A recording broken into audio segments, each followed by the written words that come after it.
বেলডাঙ্গার সংঘর্ষে কোনো প্রাণহানি হয়নি, ধৃত 17। গুজব ছড়াইলে হুঁশিয়ারি পুলিশের। খবরে আসছি বিস্তারিত। বেলডাঙ্গায় সংঘর্ষের ঘটনায় ইতিমধ্যে 17 জনকে গ্রেপ্তার করা হয়েছে, এমনই দাবি করল পুলিশ।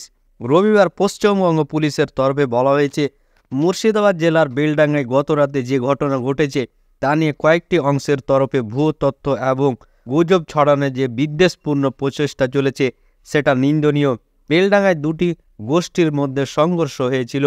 যেখানে সেই ঘটনা ঘটেছে সেখানকার কমিটির সভাপতি এবং সম্পাদককে গ্রেপ্তার করা হয়েছে। তাদের পুলিশি হেফাজতে নেওয়া হয়েছে।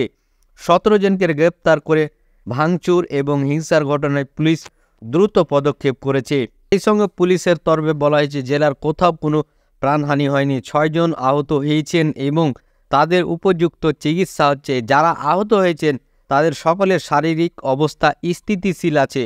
পুলিশ কড়া নজর রেখেছে। শান্তি বিঘ্নিত করতে যাচাই না করে সোশ্যাল মিডিয়ায় যে তথ্য এবং পরিসংখ্যান ছড়ানো হচ্ছে তাতে দয়া করে কান দেবেন না।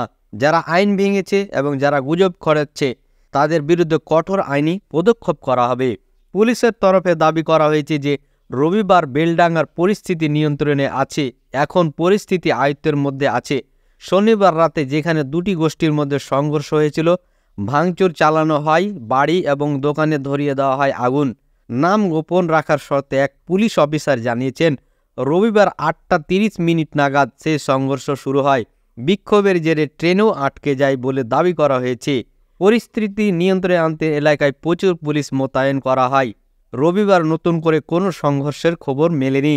নাম গোপন রাখার শর্তে এক পুলিশ আধিকারিক বলেছেন যে পুলিশ অফিসাররা আগে বেলডাঙ্গা এলাকায় দায়িত্বে ছিলেন, তাদের সকলকে আপাতত ফিরিয়ে আনা হয়েছে।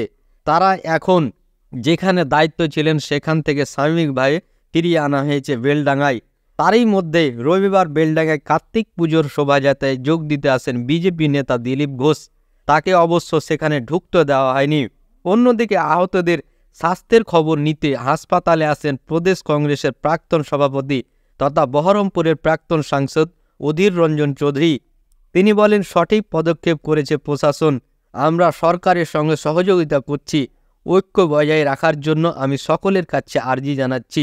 কয়েকশো বছর ধরে সব মানুষ মুর্শিদাবাদে শান্তিপূর্ণভাবে বসবাস করছে।